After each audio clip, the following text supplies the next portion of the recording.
This is Maya, false. Everything Krishna's property. Ishavastamidam sarvam. This is but Maya. They have created this false idea. It is my property, it is my property. Mama hum iti mannati. The same thing explained in Bhagavad Gita. Ahankara vimura atma. By false ego, they have become befooled.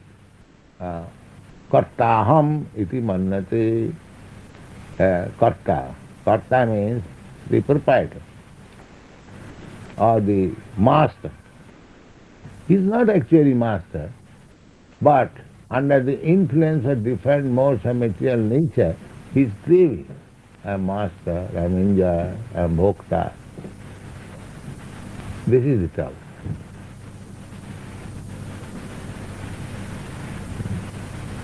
What is the next verse? Yarhi vavamahim nisve parasmin kalamayo rameta gata sammohas jatavodaste tavobayam. Word by word. Yarhi I am now amongst the members of Krishna conscious devotee. I am one of the devotees. And because I have taken this association, and because I am working under their direction, Krishna must be pleased and he must give me protection. Therefore, I should not reserve anymore anything. Let me fully serve.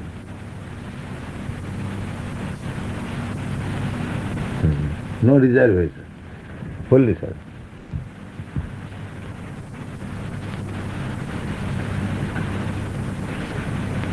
Business is, but we want to sell books, not to make money. If you simply take a formality as a Hayagriva has taken the formality. We have to teach some cows, never mind, we have to take payment from others. That is not cow protection. Cow protection means, just like Bhagavan, the Supreme Personality of Godhead, he is tending the cows, he is going, touching the cows personally from his royal palace, going to the forest whole day, working there. Is it not? Cow has worked and taken some little food. Mother, whatever mother has given, they are playing this. So this is cow protection. Not that somebody will give money and he shall keep some third-class cows and feed them and become cow protector. We must tend the cows very nicely so that they give us sufficient milk, and with milk we shall live. Because we are giving protection to cow, we send money for the cows and the cow protector, earn money there and give us money, we shall eat nicely and sleep.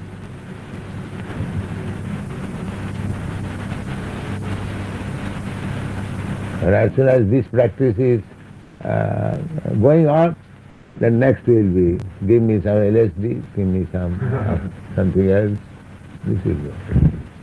So we don't want that. Similarly, the GBC member means they will see that in every temple these books are very thoroughly being read and discussed and understood and applied in practical life. That is wanted. Not to see the vouchers only, how many books you have sold or how many books are in the stock. That is secondary. We may keep vouchers. If one is engaged in Krishna's service, there is no need of voucher. That is, everyone is doing his best off. So we have to see the things are going on very nicely. So in that way, the GBC members should divide some zone and see very nicely that things are going on. They are chanting 16 rounds. Temple management is going according to the routine work, and the books are being thoroughly discussed, being read, understood practically. These things are important.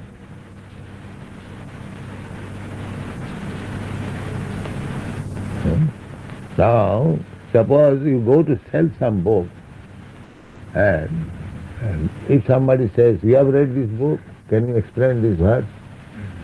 Then what will you say? He will say, "No, it is for you, it is not for me.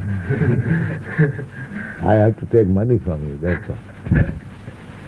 Is that very nice answer? No. Then? We have written this book for your reading, not for our reading. We are simply collect money. That's all. True, Prabhupada. If while in the process of the studying of the book, there is some disagreement, Why disagreement? Everything is explained there. Why that's disagreement? or if there is no understanding, it's still there is a question presented. And No, without understanding, or understanding what is the difficulty, everything is explained there. So what is the difficulty of disagreement?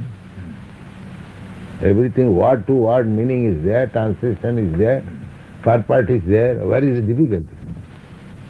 So then the point is then to practically apply, then we will understand. Practical application means that this I and mine, it is all misconception. Everything belongs to Krishna. I am his servant. When I say I means I am servant of Krishna. And if I say mine, the mine, Krishna is mine. I am Krishna's, Krishna is mine. That is perfect I am mine. And I am Brahma, I am God, I am the Supreme, I am moving the stars, just like these rascals, they think like that.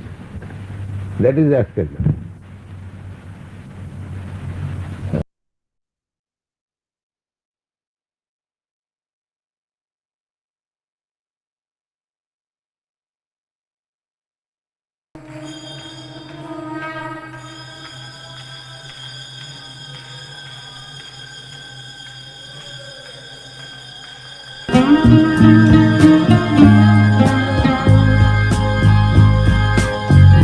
Govindam Hari Purusham Tamaham Bhajami Govindam Hari Purusham Tamaham Bhajami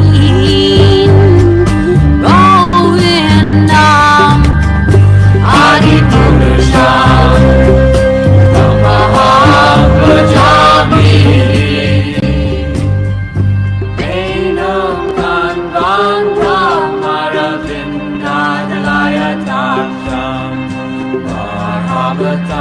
Samasitam Buddha Sundaram Kandar Ako Ikamaniya Vishesha Shobha Govindam Hari Purusham Tamaham Bhajami Govindam Hari Purusham Tamaham Bhajami Govindam Hari Purusham Tamaham Bhajami Andani Asa Sakale Priya Priti Manti Pasyanti Panti Kayanti Tiragaganti Anandatin Maya Sadhu Jala Vigrahasya Govindam Adi Purusham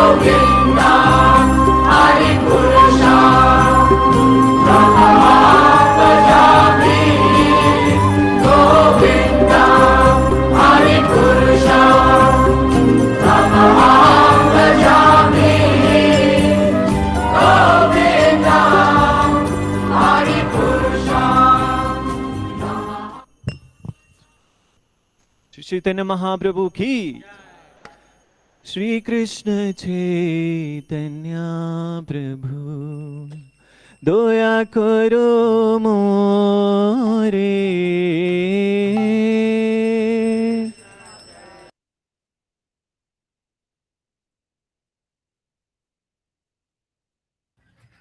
Hare Krishna భక్తులందరికీ ప్రణామాలు. ఈరోజు Aikya Vidya Satsanga speaker Shri Tejasvi Chaitanyadas Prabhu Hare Krishna golden టెంపుల్లో ఐక్య విద్య మరియు Gita valleys programs కి chief operations officer గా సేవలు అందిస్తున్నారు. ఈరోజు క్లాస్ టాపిక్ భగవద్గీత మొదటి అధ్యాయం. Hare Krishna Prabhu, over to you Prabhu. Hare Krishna Prabhu. So Hare Krishna devotees. Prabhu, as usual, we'll start with pranam mantras. Yes Prabhu. Om Ajnanatimmirandasya ఓం అజ్ఞానతిమిరాంధస్య Jnananjana Shalakaya జ్ఞానాం జనశలాకయా Chakshurunmilitam Yena చక్షురున్మిళితం యేన Tasmai Shri Gurave Namaha తస్మై శ్రీ గురవే నమః.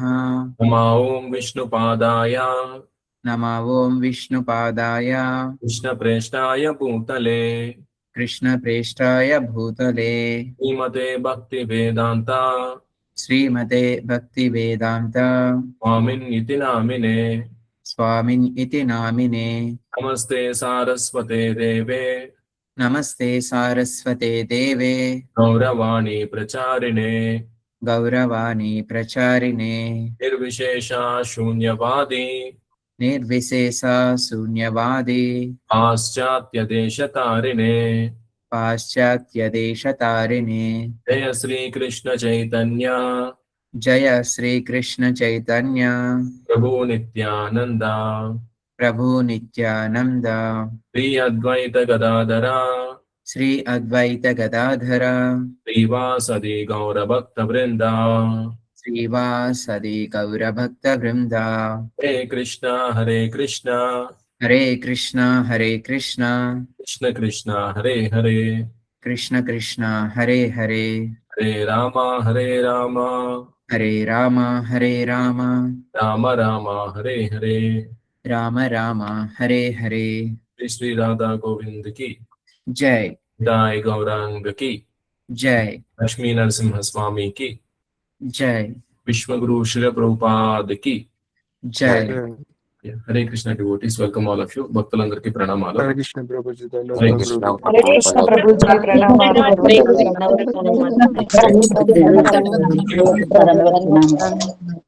Hare Krishna. Prabhu, so we are going to start from this particular shloka. Yes Prabhu. ఇది 4 శ్లోకాలు కలిపి ఉంది. So this Okay, is Prabhu. shloka. Yes Prabhu. So we'll start reciting, Prabhu. Yes Prabhu. Kim no rajena govinda కిం నో రాజ్యేన గోవింద kim bhogai jivitena va కిం భోగైర్జీవితేన వా yesha marde kangshitam no ఏషామర్థే కాంక్షితం నో rajyam bhoga sukani cha రాజ్యం భోగా సుఖాని చ taime vastayuddhe తైమేవ సాయుద్ధే ప్రాణాం త్యక్త్వా ధనాని చ ప్రాణం త్యక్త్వా ధనాని చ ఆచార్య పితర పౌత్రాస్ ఆచార్యః పితరః పౌత్రాస్ తదైవ చ పితామహః తథైవ చ పితామహః మాతులా శ్వశురా పౌత్రాః మాతులా స్వసురా పౌత్రా శ్యాల్యా సంబంధినస్తదా శ్యాల సంబంధినస్తతా ఏతన్నా హంతుమిచ్చామి ఏతన్నాహంతుమిచ్చామి జ్ఞతోపి మధుసూదన జ్ఞతోపి మధుసూదన అపి త్రైలోక్య రాజ్యస్య అపి త్రైలోక్య రాజ్యస్య ఏతో కిం ను మహీకృతే హేతో కిం ను మహీకృతే నిహత్యదాత రాష్ట్రన్నః నిహత్యదార్తరాష్ట్రాన్న కాప్రీతి స్వజనార్దన సారీ కా కాప్రీతి స్యాజనార్దన. కా ప్రీతి స్యాజ్జనార్దన. So this is a little big shloka. Yes Prabhu. So మనం ప్రతిసారి చెప్పుకున్నట్లే ఒక విషయాన్ని మనం మళ్ళీ మళ్ళీ చెప్పుకుంటూ ఉంటాం. భగవద్గీత శ్లోకాలు ఏవైతే ఉన్నాయో వాటిని ఉచ్చరించే విధానం ఎంత చేస్తే అంత మంచిది. శ్లోకాన్ని ఏదో వేగంగా పలకడం అనే పద్ధతి కాకుండా మరి స్పష్టంగా నెమ్మదిగా పలకడం మంచిది అనమాట. So Prabhu will go for translation. Yes Prabhu. So translation is also big. Yes okay Prabhu. Hare Krishna Prabhu. Can I read Prabhu? So yes.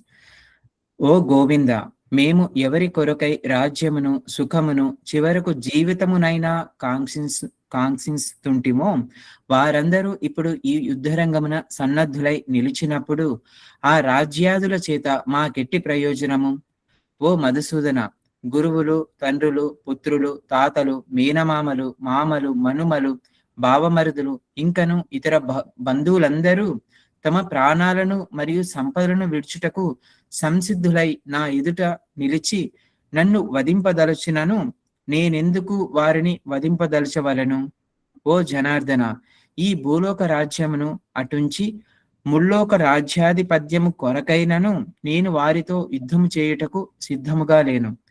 ధృతరాష్ట్రుని పుత్రులను వధించి మేము ఏ రకమైన ఆనందమును సాధించగలము? భాష్యము. శ్రీకృష్ణుడు గోవులకు మరియు ఇంద్రియాలకు ఆనందమును చేకూర్చు వాడగుట చేత అర్జునుడు శ్రీకృష్ణ భగవానుడిని ఇక్కడ గోవింద అని సంబోధించెను. ఈ ప్రత్యేక పద ప్రయోగముతో అర్జునుడు ఏది తన ఇంద్రియాలకు తృప్తి కలిగించునో శ్రీకృష్ణుడు ఎరుగవలెనని సూచిస్తుండెను. ఏమైనను గోవిందుడు మన ఇంద్రియాలను తృప్తిపరచుట కొరకు ఉద్దేశించబడలేదు, కానీ మనము సహజముగానే గోవిందుని ఇంద్రియాలను తృప్తిపరచుటకు ప్రయత్నించినచో మన ఇంద్రియాలు కూడా తృప్తి చెందును.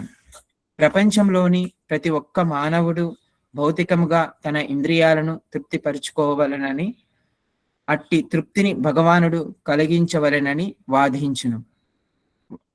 కానీ భగవానుడు జీవుల యోగ్యతలననుసరించియే వారికి ఇంద్రియ తృప్తిని కలిగించును, అంతేగాని వాంఛించినట్టి వాటన్నింటినీ ప్రసాదించడు.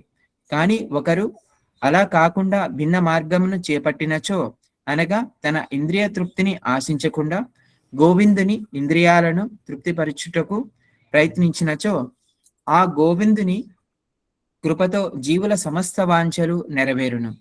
అర్జునుడికి తన జాతి మరియు కుటుంబ సభ్యుల పట్ల గాఢానురాగమును వారి పట్ల గల అతని సహజ దయయే కొంతవరకు కారణము అని ఇక్కడ ప్రదర్శితమయ్యను. కనుకనే అతడు యుద్ధం చేయుటకు సిద్ధపడుకుండెను. సాధారణముగా ప్రతి ఒక్కరూ తమ వైభవాలను బంధుమిత్రుల ఎదుట ప్రదర్శింప వాంఛించుదురు.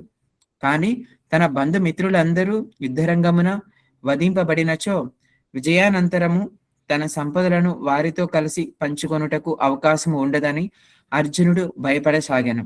సాధారణముగా భౌతిక జీవన భావనలు ఈ విధముగానే పరిగణించబడును. ఏమైనాను ఆధ్యాత్మిక జీవితము దీనికి పూర్తిగా భిన్నమైనది. భక్తుడు ఎల్లప్పుడూ భగవంతుని కోరికలను తృప్తిపరచదలుచును. కనుక భక్తుడు భగవానుడు అనుమతిస్తే భగవత్ సేవ కొరకు అన్ని రకాల సంపదలను అంగీకరించవచ్చును. భగవానుడు అనుమతించనిచో ఆ భక్తుడు చిల్లి గవ్వను కూడా అంగీకరించరాదు. అర్జునుడు తన బంధువులను వధింపదలుచుకోలేదు. ఏమైనాను వారిని వధింపవలసియే వచ్చినచో శ్రీకృష్ణుడే స్వయంగా వారిని సంహరించవలెనని అతడు వాంఛించెను. ఈ సందర్భంలో యుద్ధ రంగముకు వచ్చుటకు పూర్వమే శ్రీకృష్ణుడు వారందరినీ సంహరించి ఉండెనని మరియు ఆ సందర్భములో తాను శ్రీకృష్ణుడి చేతిలో కేవలము ఒక సాధనము పనిముట్టు మాత్రమే కావలసి ఉండెనని అర్జునుడు గ్రహించలేకపోయాను. ఈ సత్యము రాబో అధ్యాయాలలో వివరించబడును. భగవానుని సహజ భక్తుడైన అర్జునుడు దుష్టులైన తన దాయాదులు మరియు సోదరుల పట్ల ప్రతీకారము చేయదలుచుకోలేదు. కానీ భగవానుడు వారందరినీ సంహరించే సంకల్పించెను. భగవద్భక్తుడు ఎన్నడూను దుష్టుని పట్ల ప్రతీకారం చేయదలుచుకోడు. కానీ భక్తుల పట్ల దుష్టులు చేయు దోషాలను భగవానుడు ఏమాత్రము సహించడు. భగవానుడు తన విషయములో ఎవరినైనా క్షమించవచ్చునేమో కానీ తన భక్తులకు హాని చేయు వారినెవరినీ క్షమించడు.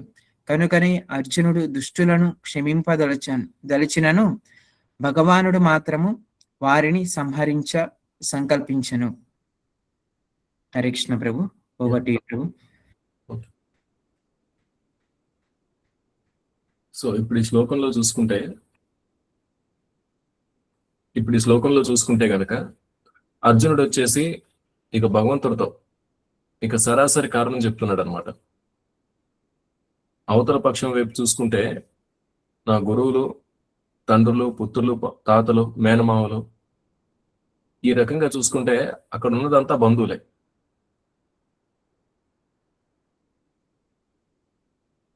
అందరూ బంధువులే ఉన్నారు. ఇప్పుడు రాజ్యం కోసం, రాజ్య సుఖం కోసం వీళ్ళందరినీ చంపడం అవసరమా?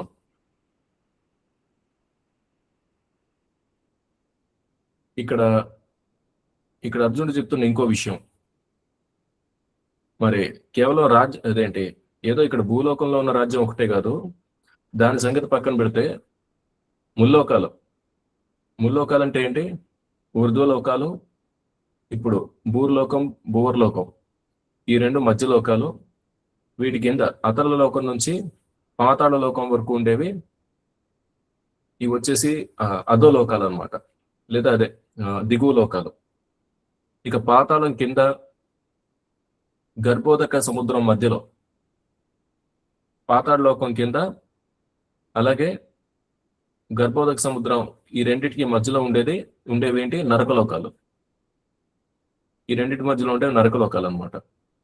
సరే, ఇప్పుడు ఇక్కడ అర్జునుడు చెప్తుంది వచ్చేసి పైన ఊర్ధ్వలోకాల నుంచి ఈ దిగువ లోకాల్లో పాతాళ లోకం ఏదైతే ఉందో అంతవరకు. మరి ఈ ముల్లోకాలు ఏవైతే ఉన్నాయో, ఈ మూడు లోకాలు ఏవైతే ఉన్నాయో, మరి వీటన్నిటికీ నన్ను రాజుని చేస్తానన్నా సరే నాకు ఈ యుద్ధం చేయడం ఇష్టం లేదనేసి ఇక్కడ స్పష్టంగా చెప్తున్నాడు. ఇంకా ఈ ధృతరాష్ట్రుడు కొడుకుల్ని చంపేసి నేను ఏ రకమైన ఆనందాన్ని సాధించగలనని చెప్పేసి అడుగుతున్నాడు. మరి ఈ రకంగా శ్రీకృష్ణ భగవానుడిని అర్జునుడు ప్రశ్నిస్తున్నాడు అనమాట. అయితే ఇక్కడ ప్రభుపాల వారి భాష్యం ఒకసారి మనం చూద్దాం. మరి శ్రీకృష్ణుడు వచ్చేసి గోవులకి అలాగే ఇంద్రియాలకి ఆనందాన్ని ఇస్తాడు కాబట్టి శ్రీకృష్ణ భగవానుడిని ఇక్కడ గోవింద అని చెప్పేసి అర్జునుడు సంబోధిస్తాడు. అయితే ఇక్కడ గోవింద అనే పదం వాడడానికి ఒక కారణం ఉంది. మరి అర్జునుడి ఇంద్రియాలకి తృప్తి కలిగించాలని చెప్పేసి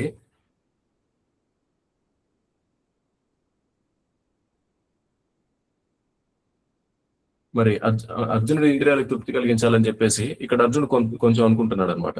అంటే అర్జునుడు మనసులో ఏ విషయం తోస్తోంది? నేను ఇక్కడ యుద్ధం చేయను, ఏంటంటే కొంచెం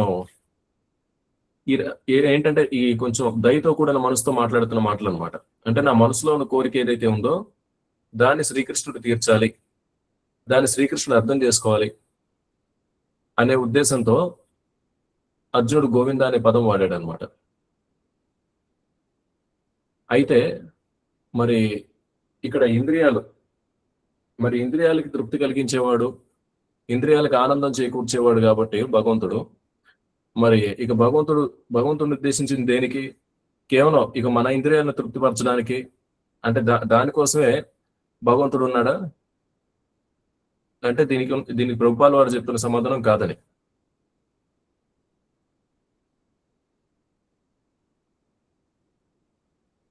అయితే ఇక్కడ ప్రభుపాల వారు ఇంకా ఏం చెప్తున్నారు?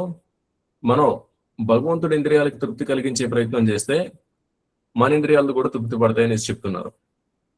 దీని అర్థం ఏంటి? భగవంతుడి ఇంద్రియాలు ఏవైతే ఉన్నాయో వాటికి తృప్తి కలిగించే ప్రయత్నం చేయడం అంటే ఏంటి? అది భగవంతుడి సేవ. అది భగవంతుడి సేవ అన్నమాట. భగవంతుడి ఇంద్రియాలకి తృప్తి కలిగించడానికి మనం చేసే ప్రయత్నాన్ని భగవంతుడి సేవ అంటారు అనమాట, లేదా భక్తియుక్త సేవ అంటారు. అదే మన ఇంద్రియాలకి మనం తృప్తి కలిగించుకునే ప్రయత్నం చేస్తే దాన్ని ఏమంటారు? ఇంగ్లీష్లో అయితే సెన్స్ గ్రాటిఫికేషన్ అంటారు, తెలుగులో అయితే ఇంద్రియ తృప్తి అంటారు. భౌతిక వాంఛ. కరెక్ట్, భౌతిక ఇంద్రియ తృప్తి అంటారు. ఇది రెండిటికి ఉన్న తేడా. అయితే సాధారణంగా ఇప్పుడు ప్రపంచంలో చూసుకుంటే ఇప్పుడున్న ప్రవర్తన ఏంటి? ఎవరైనా భగవంతుడి దగ్గరికి వెళ్ళి దేనికోసం? తన కోరికలు తీరాలని, భౌతిక సుఖాల కోసం. కరెక్ట్, తన ఇంద్రియాలకు తృప్తి కలగాలని చెప్పేసి మరి ఈ రకమైన కోరికతో భగవంతుడి దగ్గరికి వెళ్తారు. అయితే ఇక్కడ పరిస్థితి ఏంటి? మరి ఎవరేం అడిగినా అన్ని ఇచ్చేస్తాడా భగవంతుడు అంటే దానికి సమాధానం నో.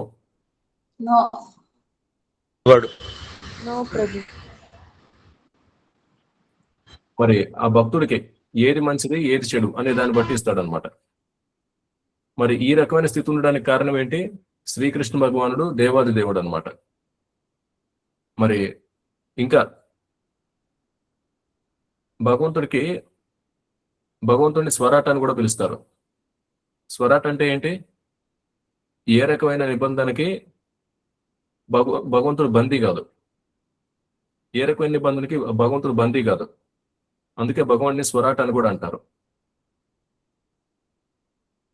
మనం 100 సంవత్సరాలు తపస్సు చేయొచ్చు, 1000 సంవత్సరాలు తపస్సు చేయొచ్చు, లేదా 10,000 సంవత్సరాలు మనం తపస్సు అనేది చేయొచ్చు.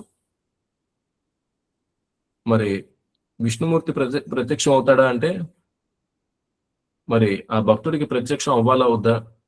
మరి 1000 సంవత్సరాలు లేకపోతే 10,000 సంవత్సరాలు తపస్సు అనేది చేసినంత మాత్రాన మరి భగవంతుడు ప్రత్యక్షం అవ్వాలా అంటే మరి భగవంతుడు అవ్వాలనుకుంటే అవ్వచ్చు, లేదంటే లేదు. కానీ మరి భగవంతుడి కింద దేవతలు ఎవరైతే ఉన్నారో మరి వాళ్ళ పరిస్థితి ఏంటి? శాస్త్రానుసారం ఎవరైనా దేవి దేవతలు ఎవరైతే ఉన్నారో వాళ్ళకి జీవులు ఎవరైనా పూజలు చేసి లేదా వాళ్ళ గురించి తపస్సు చేసి చేయాల్సినవన్నీ సక్రమంగా చేస్తే ఆ దేవి దేవతలు వచ్చేసి వాళ్ళు ఖచ్చితంగా వాళ్ళ భక్తుడు అడిగిన వరాన్ని ఇచ్చి తీరాలన్నమాట. ఇవ్వకుండా ఉండడం కుదరదు. ఎందుకు? మరి ఈ దేవతలు కూడా వాళ్ళు బద్ధజీవులు కాబట్టి. వాళ్ళందరూ స్వరాట్లు కాదు. వాళ్ళ గురించి ఎవరైనా తపస్సు చేసి మరి వాళ్ళని పూజించే పద్ధతి ఏదైతే ఉందో దాన్ని ఎవరైనా స్పష్టంగా పాటిస్తే వాళ్ళు అడిగిన కోరిక తీర్చక తప్పదనమాట. ఆ భక్తుడు అడిగిన కోరికలు ఏవైతే ఉన్నాయో అవి తీర్చక తప్పదు. ఎందుకంటే వాళ్ళు కూడా బద్ధజీవులే కాబట్టి మరి ఈ రకమైన నియమానికి వాళ్ళు కూడా బద్దులైపోయారు అనమాట.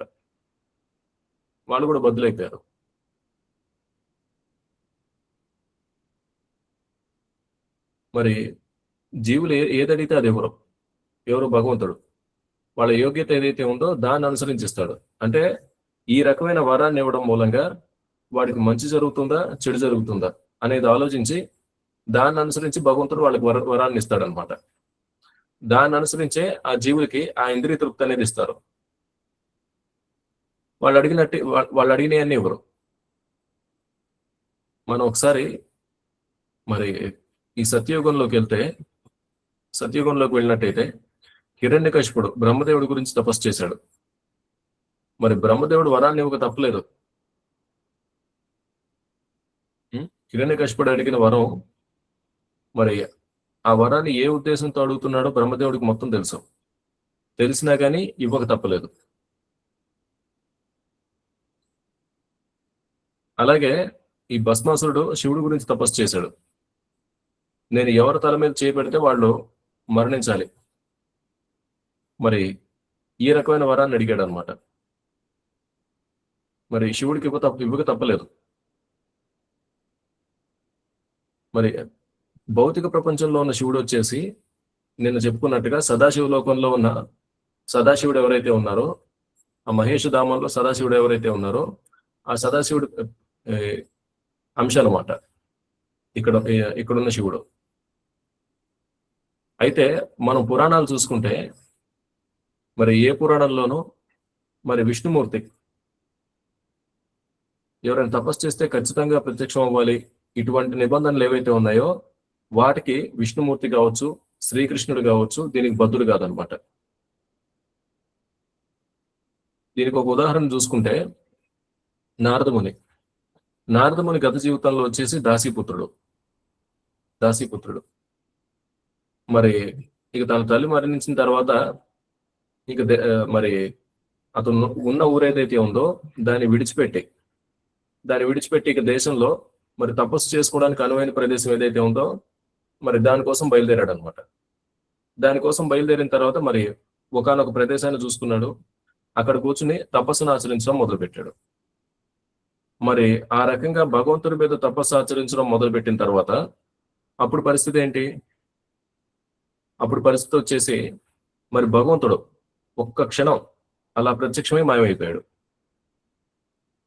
ఒక్క క్షణం మరి బాలుడిగా దాసీపుత్రుడిగా గత జన్మలో నారదముని గత జన్మలో దాసీపుత్రుడిగా ఉన్న తనకి ఒక్క క్షణం అలా ప్రత్యక్షమే మాయమైపోయాడు అనమాట. ఏది అతని ధ్యానంలో ఉన్నప్పుడు. ఆ జన్మలో ఇక తర్వాత ఎప్పుడూ నారదమునికి దర్శనం అనేది ఇవ్వలేదు. అంటే మరి ఒక భక్తుడిని అనుగ్రహించాలా, ఒకవేళ అనుగ్రహిస్తే ఎంత మేరకు అనుగ్రహించాలి, ఇవన్నీ పూర్తి స్థాయిలో భగవంతుడు అదుపాజ్ఞల్లో ఉంటాయి. ఈ విషయం మనం అర్థం చేసుకోవాలి.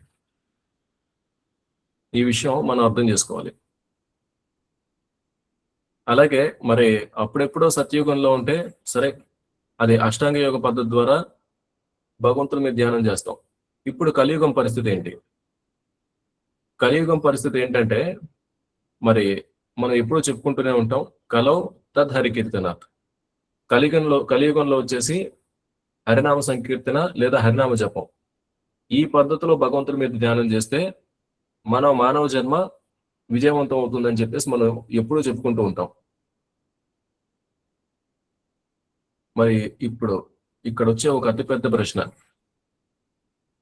మనం భగవంతుడి మీద ధ్యానం చేస్తాం కానీ మనం అనుగ్రహించాలా లేదా అనేది పూర్తిగా భగవంతుడి ఇష్టం. మరి ఇప్పుడు ఇక్కడ వచ్చే పెద్ద ప్రశ్న ఏంటంటే, మనందరం జపం చేస్తాం సరే, మరి మనం ఈ రకంగా జపం చేస్తూ భగవంతుడి మీద ధ్యానం అనేది చేస్తున్నాం. మరి మనల్ని భగవంతుడు అనుగ్రహిస్తాడా అనే ప్రశ్నకు సమాధానం ఏంటి? I think this is very tough question. ఆయన కరుణ ఉంటే అనుగ్రహిస్తాడు ప్రభుజీ. అదే, భగవంతుడు అనుగ్రహిస్తాడా లేదా? గురువు చెప్పిన మార్గం, ప్రభు మనం ఎప్పుడైతే పూర్తి శరణాగతి భావంతో చేస్తే అనుగ్రహిస్తారు. గురువు చెప్పిన మార్గం ద్వారా పోతున్నాం కాబట్టి అనుగ్రహించే అవకాశం ఉంది. కరెక్ట్. That is correct. నిజానికి ధ్రువ మహారాజు కావచ్చు, లేకపోతే ప్రహ్లాద్ మహారాజు కావచ్చు, వాళ్ళనైనా భగవంతుడు అనుగ్రహించడానికి కారణం వాళ్ళు భగవంతుని ఆరాధించే జ్ఞానం ఏదైతే ఉందో గురువు నుంచి తీసుకోవడం. అయితే ఈ విషయం ఏదైతే ఉందో ఇది బయట సాధారణ జనాలు గ్రహించరు అనమాట. సాధారణ ప్రజలు వచ్చేసి ఈ విషయాన్ని అస్సలు గుర్తించరు. నిజమే, శ్రీకృష్ణుడి లీలలు కావచ్చు, శ్రీకృష్ణుడి గురించి మనం ప్రచారం చేయడం అనేది అవసరమే, అందులో అనుమానం లేదు. కానీ దానికన్నా ప్రభుపాదులు వారి గురించి మనం ప్రచారం చేయాల్సిన అవసరం ఎక్కువ ఉంది. మరి ఎందుకంటే ప్రభుపాదులు వారి దగ్గరికి రాకుండా, లేదా ఏ పరంపర అయినా సరే మరి ఆ పరంపరలో మరి ప్రెసెంట్ లింక్ అంటే మరి అందులో ఉన్న ఆచార్యులు ఎవరైతే ఉన్నారో మరి వాళ్ళ శరణాగతి తీసుకోకుండా భగవంతుడి అనుగ్రహం కావాలంటే అది జరిగే పని కాదు. సరాసరి భగవంతుడి దగ్గరికి వెళ్ళిపోయి నేను 98% శుద్ధి పొందాను, అంటే 98% నేను ప్యూరిఫై అయ్యాను, ఇప్పుడు నేను వచ్చి నన్ను స్వీకరించంటే భగవంతుడు ఏమంటాడంటే మిగిలిన 2% కూడా నువ్వు శుద్ధి చేసుకుంటా అంటాడు అనమాట. అదే గురువు ద్వారా వెళ్తే మనం 90% శుద్ధ అయి ఉండకపోవచ్చు, కానీ అంతో ఎంతో కనీసం కొంచెమైనా మనం శుద్ధ అయి ఉంటే గురువు ద్వారా వచ్చాం కాబట్టి మనల్ని స్వీకరిస్తాడు.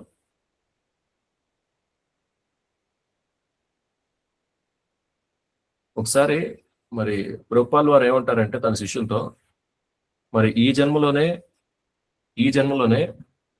మరి ఈ భౌతిక బంధనాల నుంచి బయటపడి వైకుంఠానికి వెళ్ళాలంటే మీరు కనీసం ఒక 70% అన్నా మీరు ప్యూరిఫై అవ్వాలి. 70% అన్నా మిమ్మల్ని మీరు శుద్ధి చేసుకోవాలి. శుద్ధి చేసుకోవడం అంటే మరి మీ చిత్తాన్ని మీరు శుద్ధి చేసుకోవాలనేసి ప్రభుపాల్ వారు అంటే, దానికి శిష్యులు చెప్పే సమాధానం ఏంటంటే, ప్రభుపాద మా వల్ల కాదు, 70% అంటే చాలా ఎక్కువ. ఇక తర్వాత ప్రభుపాల్ వారు 50% 40% ఏదో అంటారు. కనీసం అంత మాత్రమైనా మీరు కొంచెం బాగుపడితే మరి మీరు వైకుంఠానికి వెళ్ళొచ్చు అంటారు. అప్పుడు శిష్యులు ఏమంటారంటే, ప్రభుపాద అది కూడా మా వల్ల కాదంటారు. అప్పుడు ప్రభుపాల్ వారు చెప్పేది ఏంటంటే, okay, you just hold my dhoti, I will take you back to Godhead, I have backdoor key to Vaikuntha. Hari బోల్, అది జై ప్రభుపాద. ప్రభుపాద్. మరి ప్రభుపాల్ వారు ధోతి పట్టుకోవడం అంటే ఏంటి? Very simple. 4 రెగ్యులేటివ్ ప్రిన్సిపల్స్ అంటే 4 నియమాలు పాటించడం, 16 మార్లు జపం చేయడం, ప్రసాదం మాత్రమే తీసుకోవడం, గుళ్ళో కీర్తన జరుగుతుంటే నాట్యం చేయడం. ఈ 4 పనులు చేస్తే చాలు. ఇది గురువు గారు చెప్తుంది. అంటే ఈ 4 విషయాలు అంటే ఇంత మాత్రం సక్రమంగా చేసుకోగలిగితే మరి గురువు గారు మనల్ని తిరిగి వైకుంఠానికి తీసుకెళ్ళిపోతారు. హరి బోల్, హరి బోల్. హరి బోల్ ప్రభు. ఏ ఆచార్యులైనా వైకుంఠానికి సంబంధించిన వెనక ద్వారం తాళం నా దగ్గర ఉందని చెప్పగలరా? Prabhupada is saying that. చెప్పరు. ఆయనకు అచనుగుంది. హరిబోల్. కరెక్ట్. మరి ప్రభుపాల్ వారి ప్రణవ మంత్రం ఏంటి? నమో విష్ణు పాదాయ కృష్ణ ప్రేష్టాయ శ్రీమతే భక్తి వేదాంత స్వామి నితి నామినే నమస్తే దేవి గౌరవాణి ప్రచారిణి నిర్విశేష దేశకారిణి. ఈ ప్రణవ మంత్రంలో ఈ ఫస్ట్ లైన్ లో రెండో పార్ట్ ఏంటి? కృష్ణ ప్రేష్టాయ భూతలే అంటే ఏంటి? ఈ భూలోకంలో శ్రీకృష్ణుడికి అందరికన్నా ఇష్టమైన వ్యక్తి అని అర్థం. అందరికన్నా ఇష్టమైన వ్యక్తి విశ్వగురు శిల ప్రభుపాద్ అన్నమాట. మరి అటువంటి వ్యక్తుల శరణాగతి, మరి అటువంటి వ్యక్తుల్నే మనం సేవించుకుంటే గనక మనం పర్ఫెక్ట్ అవ్వకపోవచ్చు. అంటే దాని అర్థం అదేంటి? ప్రభుపాల్ వారి శరణాగతి తీసుకున్నాను కాబట్టి, ప్రభుపాల్ వారి దగ్గరికి వచ్చాను కాబట్టి ఇప్పుడు నేను ఎంత లూజ్ అయినా పర్వాలేదు, ఎంత జారుడు స్వభావం ఉన్నా పర్లేదు, ఇది కాదు. మరి ఈ రకమైన మనస్తత్వం మనం కలిగి ఉంటే గనక అది మనల్ని మనం మోసం చేసుకుంటున్నట్టు. మన ప్రయత్నం మనం చేయాలి. ఇక మనకి ఒక స్థాయికి మించి బలహీనత ఉంది, మనకి బలహీనత అనేది ఉంది. ఇక దానివల్ల కొన్నిసార్లు ఆధ్యాత్మిక జీవితంలో, ఈ స్పిరిచువల్ లైఫ్ లో కొంచెం వెనకబడ్డాం, అది వేరే విషయం. కానీ మన వైపు నుంచి చేసే ప్రయత్నం మనం చేయాలన్నమాట.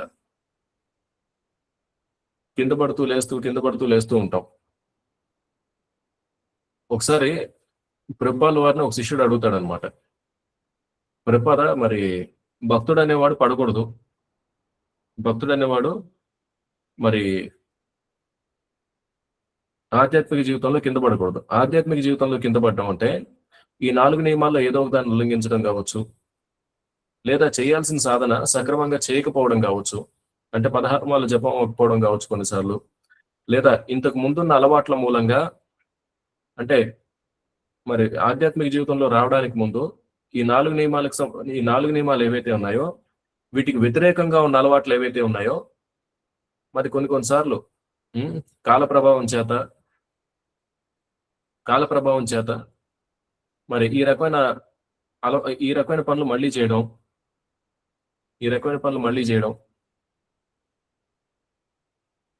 ఆ రకంగా చేస్తే దాని భక్తుడు కొంచెం పతనం చెందడం అంటారు, పడిపోవడం, ఫాల్ డౌన్. మరి ఈ రకమైన పరిస్థితి వచ్చినప్పుడు ఏం చేయాలి అంటే అక్కడ భక్తుడి ఉద్దేశం ఏంటంటే మేమైతే వీక్, మాకేంటంటే ఈ రకమైన బలహీనతలు ఉన్నాయి.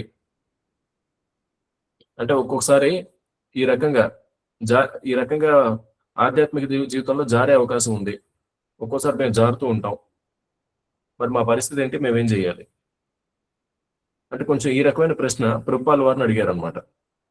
అడిగినప్పుడు ప్రభుపాల వారు కాసేపు కొద్దిగా మౌనంగా ఉండి ప్రభుపాల వారు ఏమంటారంటే,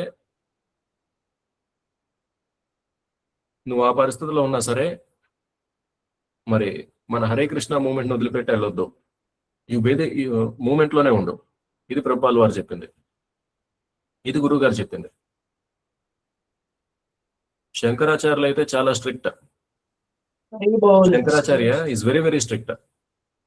మీరు ప్రభుపాల వారి దగ్గరికి వెళ్ళి నేను మీ శిష్యుని అవుతాను, మీ శిష్యురాలను అవుతానంటే మరి ప్రభుపాల వారు వంటి వ్యక్తులు మరి చెప్పరు. ఎటువంటి వ్యక్తులైనా వాళ్ళకి శరణాగతి అనేది ఇచ్చి మరి వాళ్ళకి తన శిష్యులుగా చేసుకున్నవాళ్ళు ప్రభుపాల వారు. శంకరాచార్యులు చాలా స్ట్రిక్ట్. ఇప్పుడు శంకరాచార్యుల దగ్గరికి వెళ్ళి ఆది శంకరాచార్య ఈజ్ వెరీ స్ట్రిక్ట్. మరి వారి దగ్గరికి వెళ్ళి మీ శిష్యుని అవుతానని చెప్పేసి ఎవరైనా అంటే ముందు సన్యాసం తీసుకురా అంటారు అనమాట. ముందు సన్యాసం స్వీకరించి అప్పుడు నా దగ్గరికి రా, అప్పుడు నేను శిష్యుడిగా స్వీకరిస్తాను. అంటే ఇక భౌతిక జీవితం అనేది నీకు అసలు ఏమాత్రం ఉండకూడదు.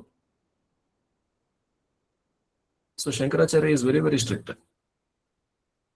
కానీ ప్రభుపాల వారు వచ్చేసి చాలా లిబరల్ ప్రభుపాల వారు. అంటే ఇప్పుడు ఒక ఆచార్యులు చేసేది కరెక్ట్, ఇంకో ఆచార్యులు చేసేది తప్పని చెప్పడం ఇక్కడ ఉద్దేశం కాదు. ఆచార్యులు ఎవరైనా ఇక వాళ్ళ పద్ధతి వాళ్ళదన్నమాట. ప్రభుపాల వారు ఏంటంటే ఇక మన బలహీనతను గుర్తించి ఇక అన్ని మనకు తగ్గట్టుగా మనకు కావాల్సిన విధంగా, అంటే మనకి ఏదైతే మనకి పాటించడానికి ఏదైతే కొంచెం సులభంగా ఉంటుందో ఆ రకమైన విధానాన్ని ఇచ్చారు.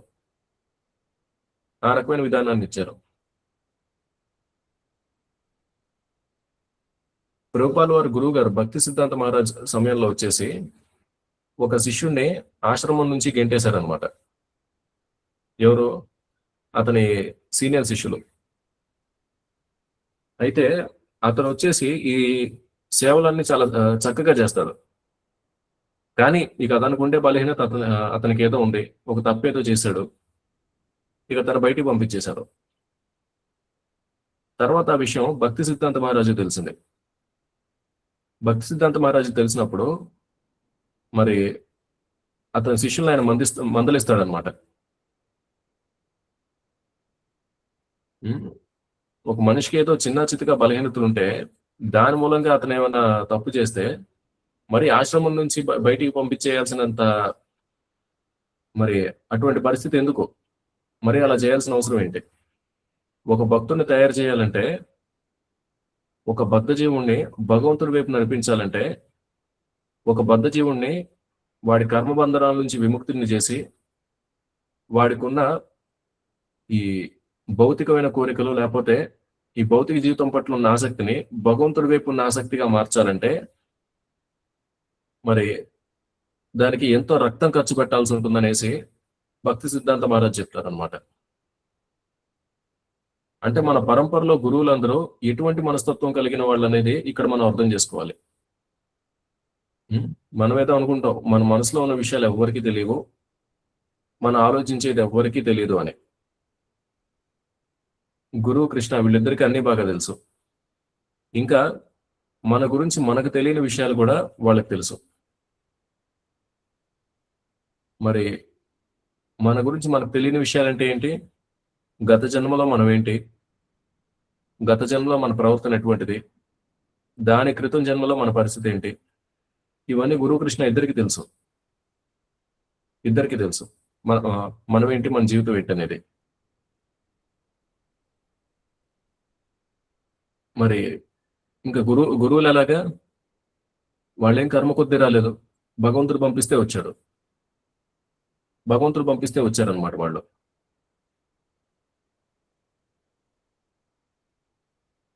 అది కూడా ఎటువంటి వాళ్ళ కోసం? మనలాంటి వాళ్ళ కోసం. మరి రాధాకృష్ణుని వదిలేసి, కృష్ణ బలరాముల్ని వదిలేసి, వాళ్ళని వైకుంఠంలో వదిలేసి వాళ్ళు ఈ భౌతిక ప్రపంచంలోకి వచ్చారనమాట. పోనీ ఇక్కడికి వచ్చిన తర్వాత వాళ్ళు ఏమైనా సుఖంగా బతికారా అంటే లేదు. భక్తి సిద్ధాంత మహారాజ్ జీవితం అదేం పెద్ద సుఖమైన జీవితం కాదు. శ్రీల ప్రభుపాల వారి జీవితం అదేం పెద్ద సుఖమైన జీవితం కాదు. కరెక్టే, మరి భక్తి సిద్ధాంత మహారాజుకి కావచ్చు, శ్రీల ప్రభుపాల వారికి కావచ్చు, వాళ్ళకి దక్కిన గౌరవం దక్కింది. కానీ వారు భగవంతుడికి సేవ చేసే ప్రక్రియలో వాళ్ళు ఎదుర్కొన్న ప్రమాదాలు కూడా అటువంటివే. వాళ్ళు ఎదుర్కొన్న ప్రమాదాలు కూడా, భౌతిక జీవితంలో ఉండే ప్రమాదాలు కూడా అటువంటివే. భక్తి సిద్ధాంత మహారాజు మీద కొంతమంది దుండగులు దాడి చేయడానికి ప్రయత్నించారు. రామానుజాచార్యుల విషయంలో అయితే ఒక శైవుడైన రాజు రామానుజాచార్యులను చంపడానికి ప్రయత్నించాడు.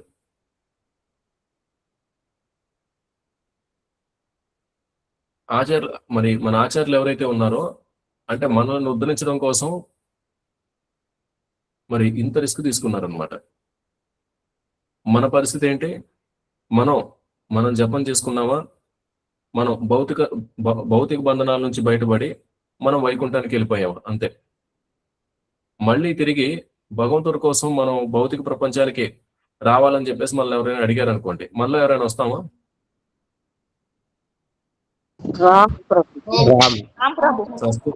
చస్తే రాము మనం. చస్తే మనం కిందకి రాము. ఎందుకంటే మరి ఈ బాధలు ఇవన్నీ పడడం మనకి ఇష్టం లేదు. ఇది భౌతిక జీవితానికి సంబంధించి. రేపు ఒక్క పొద్దు ఉంటే నేను అందుకే తెలుసు. ఈ భౌతిక జీవితానికి సంబంధించిన బాధలు ఏవైతే ఉన్నాయో ఇవి పడడం మనకు అస్సలు ఇష్టం లేదు. అస్సలు ఇష్టం లేదు. అంటే అంతో ఇంతో ఆధ్యాత్మికత అనేది మనం తెలుసుకున్నాం కాబట్టి. కానీ భగవంతుడికి సంబంధించిన శుద్ధ భక్తులు వచ్చేసి మరి వాళ్ళ సొంత ఇంద్రియాల తృప్తి కోసం కాకుండా భగవంతుడికి ఇంద్రియ తృప్తి అనేది ఇవ్వడానికి వాళ్ళు ఆలోచిస్తూ ఉంటారు. కాబట్టి భగవంతుడి కోసం అవసరమైతే మళ్ళీ భౌతిక ప్రపంచంలో పుట్టడానికి సిద్ధంగా ఉంటారు. యశోదానందనులు కావచ్చు, దేవకి వసుదేవులు కావచ్చు, వాళ్ళకి ఏ కర్మ లేదు. దేవకి వసుదేవులకి వాళ్ళకి ఏ కర్మ లేదు, ఏది ఆ చెరసాల్లో ఉండి ఆ రకమైన బాధలు అనుభవించడానికి. కానీ భగవంతుడిని పుత్రుడిగా తెచ్చుకోవడం కోసం వాళ్ళు ఎంత కష్టమైనా పడ్డానికి సిద్ధం. భగవంతుడి కోసం ఏ కష్టాన్నైనా భరిస్తారు దేవకి వసుదేవులు. యశోదానందులు కూడా అంతే.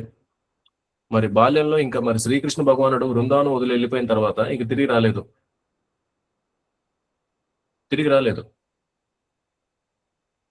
ఇక్కడ ప్రభుపాల్ వారు చెప్తుంది అదే అన్నమాట. ఏంటది? కానీ ఒకరు అలా కాకుండా భిన్న మార్గమును చేపట్టినచో, అనగా ఇంద్రియ తృప్తిని ఆశించకుండా గోవిందుని ఇంద్రియాలను తృప్తిపరచుటకు ప్రయత్నించచో ఆ గోవిందుని కృపతో జీవుల సమస్త వాంఛలు నెరవేరును. ఇక్కడ శుద్ధ భక్తులు ఎవరైతే ఉన్నారో, మరి యశోదానంద మహారాజ్ కావచ్చు, ఈ బృందావన వాసులు కావచ్చు, వాళ్ళకున్న కోరిక ఏంటి? భగవంతుడి ప్రేమ, అదొకటే. ఆ ఒక్క దాన్ని మనసులో పెట్టుకుని వాళ్ళు కేవలం భగవంతుడికి సేవ చేయడం కోసం మాత్రం చూస్తారనమాట.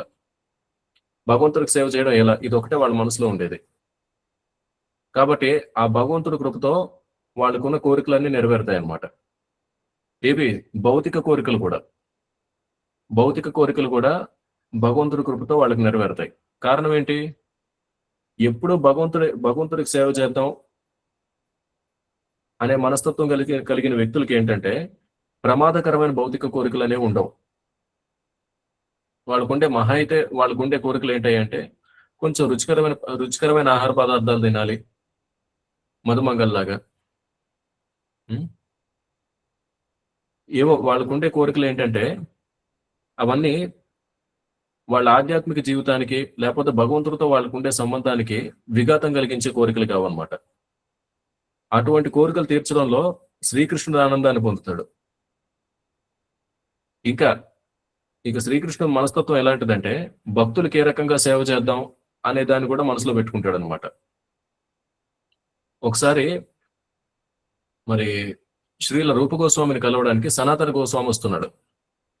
మరి సనాతన గోస్వామి వస్తున్నాడు కదా అని చెప్పేసి మరి రూపగోస్వామి ఏమనుకుంటాడంటే మరి ఏదైనా కొంచెం మంచి ఆహార పదార్థాలు తయారు చేయాలి, మంచి ఆహార పదార్థాలు వండాలి అని చెప్పేసి అనుకుంటాడు. కానీ రూపగోస్వామి ఉన్నదేమో అడవి ప్రాంతం. అక్కడ మనకే సరుకులు దొరకవు, వంట చేయడానికి కావాల్సిన సరుకులు దొరకవు. మరి ఏం చేయాలి, ఎలా చేయాలని ఆలోచిస్తూ ఉంటాడు. ఆలోచిస్తున్నప్పుడు ఒక అందమైన ఒక అమ్మాయి వస్తుంది అనమాట. వచ్చి రూపగోస్వామికి అవసరమైన సరుకులు సామాన్లు అన్ని ఇచ్చేస్తుంది, ఇచ్చేసి వెళ్ళిపోతుంది. సరే, ఇక చక్కగా సమయానికి దేవుడు ఏదో అరేంజ్ చేశాడని చెప్పేసి మంచిగా సనాతన గోస్వామికి మంచి ఆహార పదార్థాలను తయారు చేసి ఉంచుతాడు. సనాతన గోస్వామి వస్తాడు, వచ్చి మరి రూపగోస్వామి పెట్టిన ప్రసాదం అంతా తీసుకుంటూ ఉంటాడు అనమాట. అప్పుడు సనాతన గోస్వామికి సహజంగానే అనుమానం వస్తుంది, ఇదంతా అడవి ప్రాంతం, మరి ఈ ప్రసాదం ఇదంతా తయారు చేయాలంటే నీకు కావాల్సిన సరుకులు కావచ్చు, ఇవన్నీ నీకు ఎక్కడ దొరికాయి, నీకు ఎలా దొరికిందని చెప్పేసి అడుగుతాడు. అడిగితే మరి ఒక అమ్మాయి తీసుకొచ్చి ఇచ్చిందనేసి రూపగోస్వామి చెప్తాడు అనమాట. అప్పుడు సనాతన గోస్వామి అడుగుతాడు, అమ్మాయి ఏంటి ఎలా ఉంటుందనేసి. మరి ఆ అమ్మాయి రూపాన్ని రూపగోస్వామి వర్ణిస్తాడు, ఈ రకంగా ఉంటుంది, ఈ రకంగా మొహం ఈ రకంగా ఉందనేసి. అప్పుడు సనాతన గోస్వామికి అర్థమవుతుంది ఆ వచ్చింది ఎవరో కాదు, శ్రీమతి రాధారాణి అని. శ్రీమతి రాధారాణి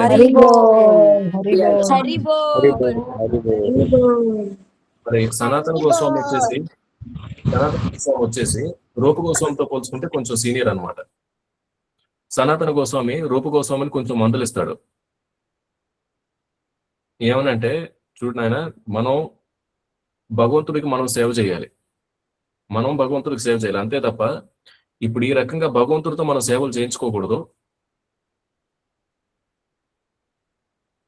అనేసి రూపగోస్వామికి సనాతన గోస్వామి చెప్తారనమాట.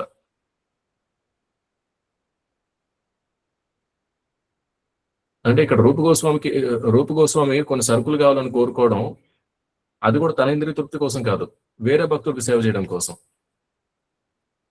ఇలాంటి అవకాశాలు భగవంతుడు వదులుకోడు. ఇదేంటంటే భక్తుడికి భగవంతుడికి మధ్యలో ఇది ఒక పోటీ అన్నమాట. ఏ రకమైన పోటీ అయ్యా అంటే ఎవరికి ఎక్కువ సేవ చేస్తారనేది. అంటే ఈ స్థితికి రావడం అంత తేలికైన విషయం కాదు, ఈ స్థితికి వెళ్ళడం అంత తేలికైన విషయం అయితే కాదు. మనందరి పరిస్థితి చూసుకుంటే మనందరం ఏ పరిస్థితిలో ఉన్నామంటే, భగవంతుణ్ణి భౌతిక కోరికలు అడగకూడదు,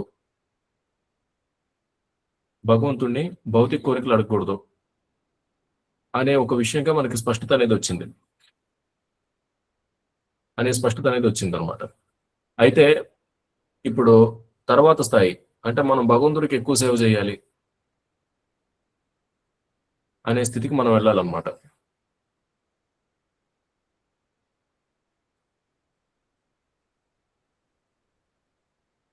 యాక్చువల్గా ఒక విషయం చెప్తారు, అంటే కొంతమంది ఎరా నువ్వు భగవంతుని చూసామని అడుగుతారు.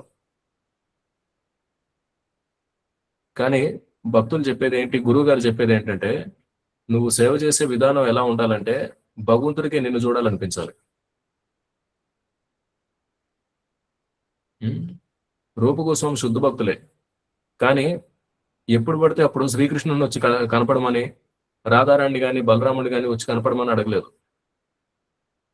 కానీ రూపగోస్వామి సేవ చేసే విధానం ఏదైతే ఉందో, రాధారాణి ఆయన్ని చూడడానికి వచ్చింది. మన ఆచార్యుల ప్రవర్తన ద్వారా మన ఆచార్యులు భూమి మీదకి ఎందుకు వస్తారంటే, లేదా ఈ భౌతిక ప్రపంచంలోకి ఎందుకు వస్తారంటే, మరి ఈ విషయాలన్నీ పాటించి మనకు అర్థమయ్యేలా చూపించడానికి వస్తారనమాట. ఇది ఇక్కడ మనం అర్థం చేసుకోవాల్సిన విషయం. ఓకే, సో ఇక్కడ చెప్పబడింది అదే అనమాట. ఇక్కడ చూడండి, కనుక భగవంతుడు అనుమతిస్తే భగవత్ సేవ కొరకు అన్ని రకాల సంపదలను అంగీకరించవచ్చు. భగవానుడు అంగీకరించో ఆ భక్తుడు చిల్లి గవ్వను కూడా అంగీకరించరాదు. ఇక్కడ రూపగోస్వామి చేసేది చూస్తే, మరి మంచి మంచి ఆహార పదార్థాలు ఎందుకు తీసుకున్నాడు, సనాతన గోస్వామికి కొంచెం సేవ చేయడానికి. కానీ అతని కోసం మరి వ్యక్తిగతంగా మరి రూప కోసం తన కోసం తాను మాత్రం ఏమీ తీసుకోలేదన్నమాట. అంటే ఇక్కడ భగవద్గీతలో మన ప్రభుపాల వారు చెప్పిన విషయాలు ఏవైతే ఉన్నాయో ఇవన్నీ మన ఆచార్యులు పాటించి చూపించారు. ఈ విషయమే మనం అర్థం చేసుకోవాలి. అయితే ఇంకా ఈ సందర్భంగా అర్జునుడు వచ్చేసి మరి ఈ రకమైన మాటలు మాట్లాడడం, అంటే ఈ రకమైన యుద్ధం చేయడం అవసరమా? ముల్లోక ఆధిపత్యం ఇచ్చినా కానీ మరి నేను యుద్ధం చేయడానికి సిద్ధంగా లేను అనేది మాట్లాడడానికి కారణం వచ్చేసి మరి అతనికి ఉండే దయ అనే ఒక లక్షణం అన్నమాట. శుద్ధ భక్తులకి సహజంగా ఉండే లక్షణం, చాలా సహజంగా ఉండే లక్షణం అన్నమాట అది. ఆ లక్షణంతోనే ఈ రకంగా మాట్లాడుతున్నాడు. అయితే మరి యుద్ధ రంగంలో వాళ్ళని ఇప్పటికే శ్రీకృష్ణుడు అందరినీ సంహరించేశాడు. ఇక్కడ యుద్ధం జరగడం అనేది ఒక ఫార్మాలిటీ. మహాభారత యుద్ధం జరగడం అనేది అదొక ఫార్మాలిటీ, ఏదో చిన్న క్రతువు అంతే. మరి అందులో ఎవరు బ్రతికుండాలి, ఎవరు చనిపోవాలి, ఇదంతా భగవంతుడు ఎప్పుడో నిర్ణయించేశాడు. ఆ విషయం అర్జునుడికి ఇంకా అర్థం కాలేదు. ఆ విషయం అనేది ఇంకా అర్జునుడికి అర్థం కాలేదు. ఇక్కడ అంతకుమించి ఇంకేం లేదనమాట. ఇదంతా తెలియకే అర్జునుడు ఈ రకంగా మాట్లాడుతున్నాడు. ఇక్కడ గురువు గారు ఇంకా ఏం చెప్తున్నారంటే, అర్జునుడు సహజంగా భక్తుడు కాబట్టి తన సోదరుల పట్ల ఏ రకమైన ప్రతీకార వాంఛ అనేది లేదు. మమ్మల్ని అవమానించారు, 14 ఏళ్ళు అడవిలో తిప్పారు. నిజానికి ఇదంతా ఈ రకమైన విషయాలు వింటే మనకు చాలా ఆశ్చర్యంగా ఉంటుంది. ఎందుకంటే మనల్ని ఎవరైనా చిన్న కష్టం పెడితే మనం వాళ్ళ మీద అరుస్తాం, కొంచెం పరుషంగా మాట్లాడతాం. ఇంకా ఎక్కువ ఇబ్బంది పెట్టారు వాళ్ళని ఇంకా ఎక్కువ తిడతాం, కొంతమంది కొట్టొచ్చు కూడా. ఇంకా మనకి ఎక్కువ అపకారం అనేది తలపెట్టారు, ఇంకా అవతలున్న వ్యక్తిని బట్టి వాళ్ళ ప్రాణానికి కూడా అపకారం చేయొచ్చు. ఇటువంటి అవకాశాలు ఉంటాయి. మరి ఇక్కడ పాండవుల పరిస్థితి చూసుకుంటే వాళ్ళని చాలా కష్టాలు పెట్టారు. వాళ్ళ ప్రాణాలకు ప్రమాదం కలిగించే పనులు వాళ్ళు ఎన్ని చేశారంటే చాలా చేశారు. మళ్ళీ చాలా సంవత్సరాలు వాళ్ళని అరణ్యవాసానికి పంపించారు, 1 సంవత్సరం అజ్ఞాతవాసం చేయించారు. ఇవన్నీ చేసిన తర్వాత కూడా వాళ్ళ రాజ్యాన్ని వాళ్ళకి అప్పచెప్పట్లేదు. పోనీ అన్నీ వద్దు, మరి క్షత్రియులకి జీవనోపాధి కావాలి. క్షత్రియులకి జీవనోపాధి ఏంటి? రాజ్యాన్ని పాలించడం. 5 ఊళ్ళని అడిగినా 5 అంటే మరి 5 ఊళ్ళను కూడా ఇవ్వలేదు. 5గురు ఉన్నారు కాబట్టి ఒక్కొక్కరికి ఒక్కో ఊరన్నా ఉండాలి. మరి 5 ఊళ్ళు కూడా ఇవ్వడానికి సిద్ధంగా లేరు. ఇక లేకపోయేసరికి మరి ఇక యుద్ధం చేసి తీసుకోవాలన్నమాట మొత్తం రాజ్యాన్ని, అంటే మొత్తం భూమండలాన్ని తీసేసుకోవాలి. ఇప్పుడు ఇప్పుడు రాజ్య సుఖం కోసం, అంటే నా ఇంద్రియ తృప్తి కోసం ఇప్పుడు ఇంతమందిని చంపడం అవసరమా అని ఈ రకమైన ప్రశ్నలు అడుగుతున్నాడు అనమాట. ఎవరు? అర్జునుడు. అయితే ఇక్కడ గమనించాల్సింది ఏంటంటే, భక్తుడు దయ చూపించవచ్చు, కానీ భగవంతుడు మాత్రం తన భక్తులకి ఎవరైతే హాని చేశారో వాళ్ళ విషయంలో మరి భగవంతుడు కఠినంగా ఉంటాడు అనమాట. మరి అర్జునుడికి క్షమించాలని ఉంది, కానీ భగవంతుడు మాత్రం వాళ్ళని సంహరించాలనుకున్నాడు. సో ఇది ఈరోజు ఈ భగవద్గీత శ్లోక డిస్కషన్. ఇక తర్వాత శ్లోకాస్ వచ్చేసి will discuss in next class. Okay, Hare Krishna.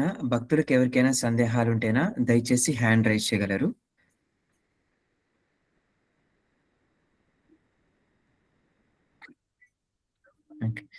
Hare Krishna. Kashi Shankar ప్రభు, మీ సందేహాన్ని అడగండి ప్రభు. హరే కృష్ణ ప్రభు, దండవత్ ప్రణాం. హరే కృష్ణ ప్రభు, దండవత్ ప్రభు. ప్రభు, అన్యాయం జరిగినప్పుడు భగవంతుడు వచ్చే వరకు వెయిట్ చేస్తే మొత్తానికి ఊడ్చేస్తారు కదా. అలా ముస్లిమ్స్ చాలా ఇబ్బందులు పెడుతున్నారు. అంటే భగవంతుడు బార్వేసి మనం ఉంటే మన వాళ్ళందరూ ఊడ్చేస్తారు కదా ప్రభు, దానికి మనం తీసుకోవాలి. దీనికి సంబంధించిన సమాధానం దీని తర్వాత శ్లోకంలో ఉంది. ఒక 5 రకాల వ్యక్తుల్ని చంపేయచ్చు. ప్రభుపాల్ వారు ఇచ్చిన భాషలో రాసింది అదంతా. అటువంటి వాళ్ళని ఏ దయ లేకుండా నిర్దాక్షిణ్యంగా వధించవచ్చు.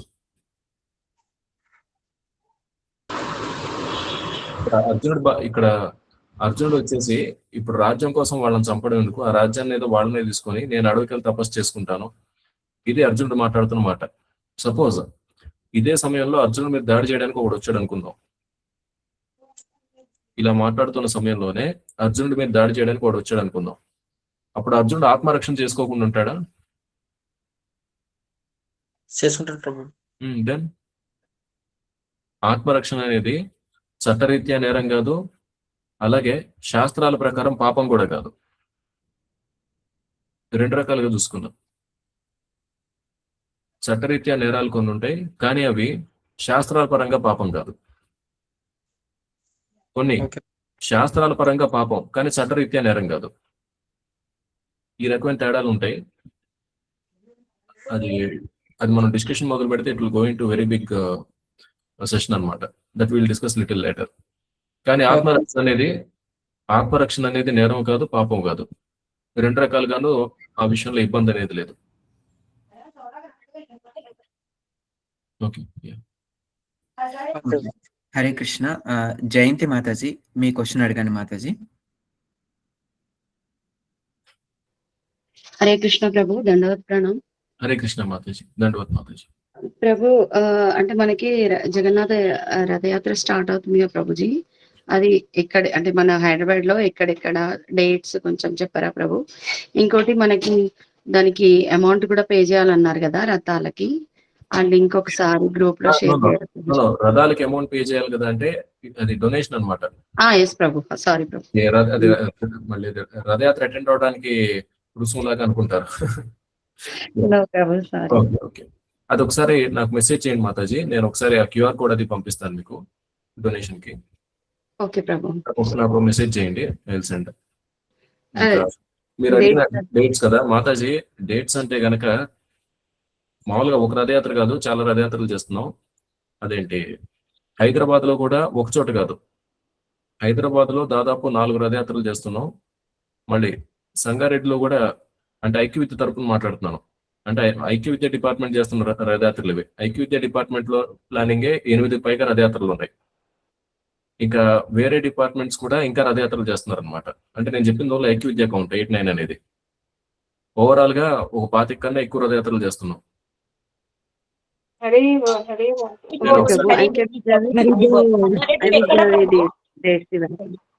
యా, సో ఐక్యవిద్య వచ్చేసి ఒక నిమిషం నేను చూసి చెప్తాను.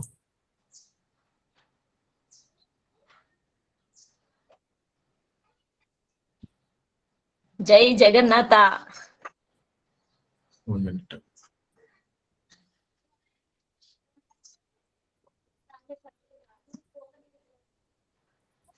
సో ఐక్యవిద్య వచ్చేసి 16వ తారీఖున 16, 17, 18, 19 ఈ 4 రోజులు హైదరాబాద్ లో జరుగుతుంది అనమాట. ఓకే, ఇంకా ఇంకో 4 వచ్చేసి సంగారెడ్డి జోన్ లో కొన్ని ప్లాన్ చేసాం.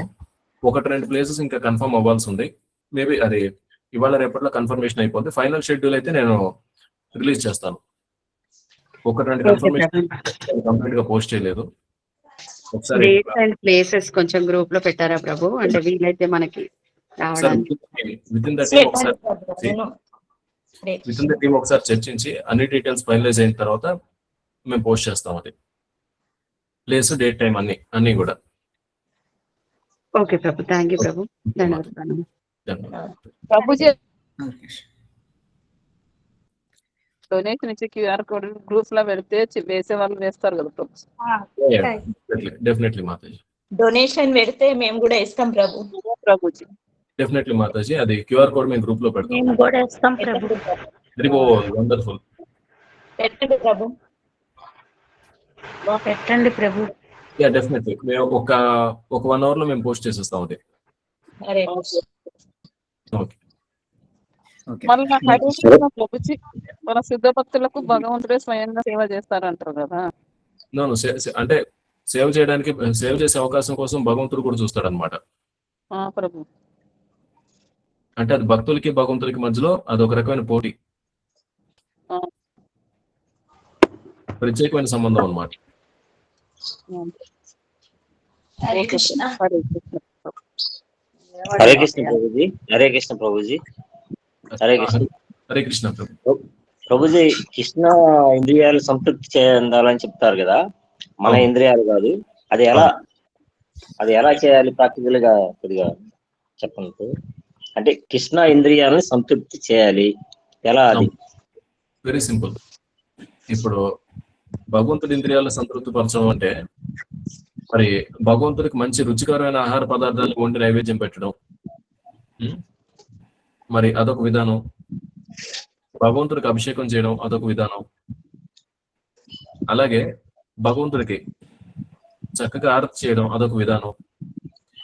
మరి ఇంకొకటి, భగవద్గీత చివరిలో భగవంతుడు ఇంకో మాట చెప్తాడు. ఈ భగవద్గీత సందేశం ఏదైతే ఉందో దీన్ని ఇతరులకు బోధించేవారు నాకు అత్యంత ప్రియమైన వారు అనేసి శ్రీకృష్ణ భగవానుడు చెప్తాడు. అంటే భగవంతుడు మనసు ఆ రకంగా మీరు భగవంతుడి ఇంద్రియాలకి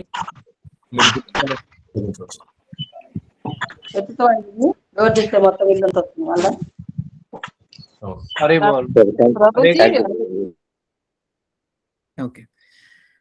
హరే కృష్ణ. అనురాగిని శ్యామదేవి దాస్ మాతాజీ, మీ క్వశ్చన్ అడగండి మాతాజీ. హరే కృష్ణ ప్రభు, ధన్యవాద ప్రణామ్. హరే కృష్ణ మాతాజీ, ధన్యవాద మాతాజీ. ప్రభు, ఇప్పుడు మీరు ఇందాక చెప్పారు కదా, భక్తి సిద్ధాంత సరస్వతి ఠాకూర్లు కానీ ప్రభుపాదుల వారికి కానీ చాలా ఇబ్బందులే వచ్చాయి అని అన్నారు కదా ప్రభు. అంటే మామూలుగా వాళ్ళైతే ఆచార్యులు సిద్ధులు కాబట్టి వాళ్ళు తట్టుకుని నిలబడగలిగారు. సామాన్యులకి అలాగా చిన్న సర్వీసులు చేసే వాళ్ళకి ఇలాంటివి ఏమైనా వస్తాయి అని ఏమైనా భయం ఉంటుంది కదా, దానికి ఏమైనా మీరు చిన్న క్లారిఫికేషన్ ఏమైనా ఇవ్వగలరా ప్రభు? అంటే ఆ రకమైన పరిస్థితుల్లో కూడా వాళ్ళు ఏ రకంగా ప్రవర్తించారు అనేది మనకు అర్థం అవడం కోసం మాతాజీ. ఆ రకమైన పరిస్థితుల్లో కూడా వాళ్ళు ఏంటి, ఒకటి భగవంతుడి శరణాగతి తీసుకుని ఆ సిచ్యువేషన్ నుంచి బయటికి రావడం, లేదు దాని సంగతి పక్కన పెడితే మరి గురువుకి ఆ రకమైన కష్టం వచ్చినప్పుడు మరి శిష్యుడిగా మరి శిష్యులు ఏం చేశారు అనేది, అంటే ఒక గురువుకు సంబంధించిన శిష్యుడు ఏ రకంగా నడుచుకోవాలి అనేది చూపించడం కోసం ఈ రకమైన పాస్ట్ టైమ్స్ అనేవి జరుగుతూ ఉంటాయి. రామానుజాచార్యులకి ఈ ఒక శైవుడైన రాజుతో ప్రమాదం అనేది వచ్చినప్పుడు మరి అతను గృహస్థ శిష్యుడు ఏం చేశాడు, రామానుజాచార్యుల కాషాయ బట్టలన్నీ ఆయన వేసేసుకుని ఈయన తెల్ల బట్టలు వచ్చేసి రామానుజాచార్యులకు ఇచ్చారు.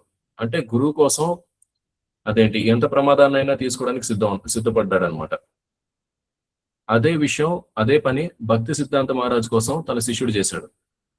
అంటే ప్రభుపాల్ వారి లాగా ఇంకో శిష్యుడు అనమాట భక్తి సిద్ధాంత మహారాజ్కి.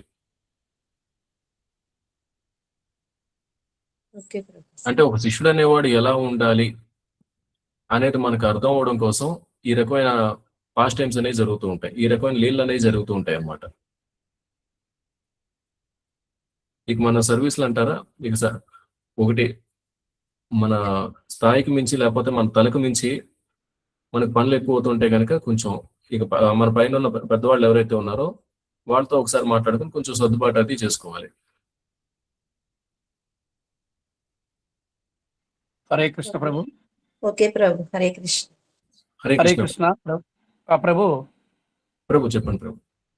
అదే అంటే ఏమైందంటే మాకు కొన్ని క్యాలెండర్లో ఈ రోజు ఏకాదశి అన్నట్టు స్టేట్ బ్యాంక్ ఆఫ్ ఇండియా అంటే ఆంధ్రప్రదేశ్ క్యాలెండర్లు, ఏపీ క్యాలెండర్స్ కొన్నిట్లో ఈ రోజు ఉంది.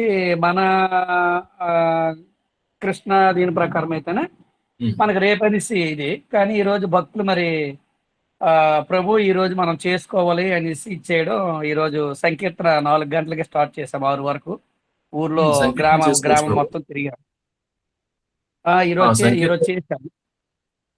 ఓకే బ్రో, పర్వాలేదు బ్రో. యాక్చువల్గా లేదండి, సంకీర్తన వచ్చేసి కొన్ని మామూలుగా మనం ఏంటంటే ఏకాదశి రోజు ఎక్కువ చేస్తూ ఉంటాం, కానీ ఏకాదశి ముందు రోజు, ఏకాదశి తర్వాత రోజు కూడా ఈ భగవంతుడి సంకీర్తనలు ఇవన్నీ చేసిన లీలలు అనేవి ఉన్నాయి. ఏకాదశికి సంబంధించిన లీలలు ఏవైతే ఉన్నాయో వాటిలో ఈ రకమైనవి ఉన్నాయి. ముందు రోజు తర్వాత రోజు కూడా ఇవి సంకీర్తనలు ఇవి చేయడం. అంటే మేము ఎలాగంటే ప్రతి 2 ఏకాదశులు నెలకు వస్తాయి కాబట్టి ప్రతి ఏకాదశికి మేము మరి చేస్తున్నాం అన్నమాట సంకీర్తన. ఊర్లో గ్రామంలో మొత్తం మా డివోటీస్ మా భక్తులు అందరం ఉన్నాం.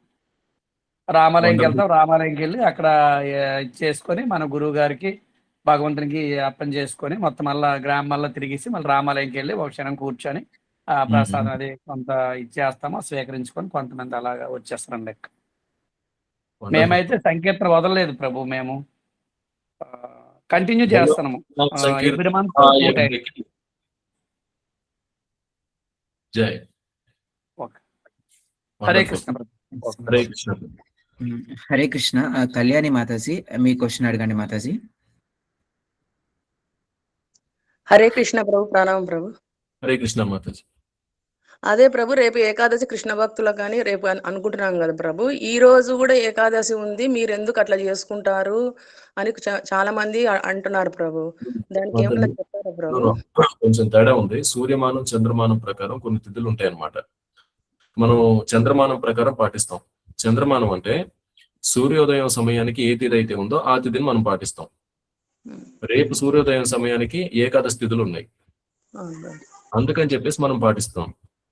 ఇప్పుడు మీరు చూసిన క్యాలెండర్ కావచ్చు, లేదా మీతో మిమ్మల్ని ఇలా అడిగిన వ్యక్తులు ఏంటంటే వాళ్ళు సూర్యమానానికి సంబంధించిన క్యాలెండర్ చూసి చెప్తున్నారు. అది పంచాంగంలో అసలు లేదు కదా, రేపు లేదు, ద్వాదశి వస్తుంది, చేసుకుంటారు అని కొంచెం. మనం చంద్రమానం పాటిస్తున్నాం కాబట్టి మనం చంద్రమానం ప్రకారం వెళ్ళొచ్చు. ఒకవేళ వాళ్ళు సూర్యమానం ఫాలో అయ్యే వాళ్ళు అయితే దాని ప్రకారం చేసుకోవచ్చు.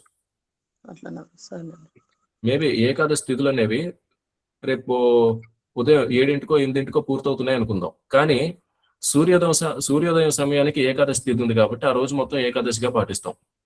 అది అట్లనే చెప్పిన ప్రభు. పంచాంగంలో లేదని కొందరు వేరే వాళ్ళు వాదించినారు బాబు. అందుకు పంచాంగంలో లేదు కాదు, సూర్యమానం చంద్రమానం దీని ప్రకారం మన లెక్క. అవును ప్రభు. హరే కృష్ణ. హరే కృష్ణ మాతాజీ. హరే కృష్ణ ప్రభు.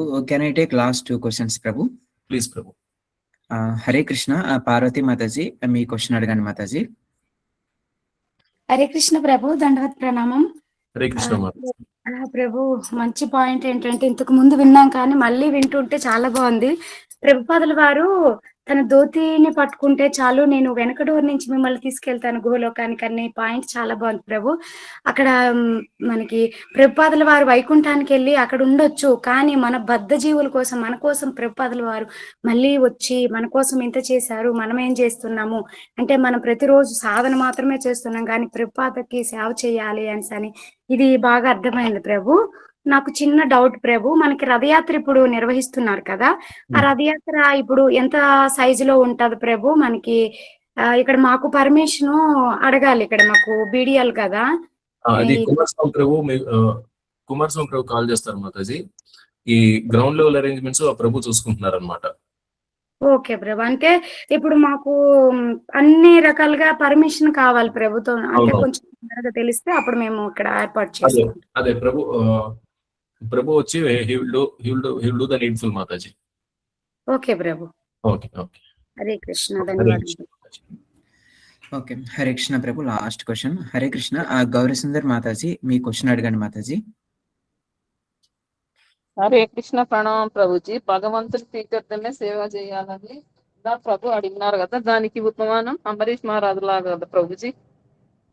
మాతాజీ ఒకసారి ఫస్ట్ లైన్ నాకు కొంచెం అర్థం కాలేదు. భగవంతుని ప్రీత్యర్థమే సేవ చేయాలా, మన ప్రీత్యర్థం చేయకూడదు, భగవంతునికి సేవ చేయాలని ఇందాక ప్రభుజీ అడిగినారు కదా. అంటే దానికే ఉపమానం అంబరీష్ మహారాజు లాగా కదా ప్రభు అంటున్నా. ఎస్, అంబరీష్ మహారాజు కూడా ప్రభు. శుద్ధ భక్తులందరిలో ఈ లక్షణాలు కనపడతాయి. అంటే ఆ విధంగా సేవ చేయాలంటే కష్టం కదా ప్రభుజీ? మాతాజీ ఆ విధంగా సేవ చేయాలంటే మా గృహస్థులకు కొద్ది కష్టం కదా అంటున్నా. జపము, హారతి, రీడింగ్ క్లాసులు అవైతే వింటాము. అంటే కలియుగంలో వచ్చేసి మనం చేయగలిగే విషయాలు పరిమితం అన్నమాట ప్రభు. సత్యయుగం, త్రేతాయుగం, మరి ఆ సమయంలో వచ్చేసి మనుషులకు ఉండే సామర్థ్యం ఇవన్నీ ఎక్కువ. ఇంకోటి, ఆ సమయంలో వచ్చేసి కొంచెం అందరూ మంచివాళ్ళు అన్నమాట పుట్టేది. ఇప్పుడు కలియుగంలో వచ్చేసి కలౌ శూద్ర సంభవ, అయితే శూద్ర, పుట్టుకతో శూద్రులం. ఇంకోటి కలియుగంలో వచ్చేసి శూద్రులే పుడతారు. అంటే మనం ఎక్కువ శాతం సంస్కారాలు మనం పాటించలేం, పెద్ద పెద్ద తపస్సులు మనం చేయలేం. కాబట్టి ఇక మన సామర్థ్యానికి తగ్గట్టుగా మనకి గురువులు ఏమైతే ఇవ్వాలో అంతవరకు ఇచ్చారు. సో ఇంతవరకు మనం పాటించుకుంటే మనకు సరిపోతుంది. ఓకే ప్రభు. హరే కృష్ణ. ప్రణామం. హరే కృష్ణ మాతాజీ. Okay, Hare Krishna Prabhu. Thanks for enlightening us Prabhu. Can we close the session Prabhu? Yes Prabhu, please. Hare Krishna. Thank you Prabhu. Shri Shri Radha Govind కి జై. గౌరాంగ్ కి జై. స్వామి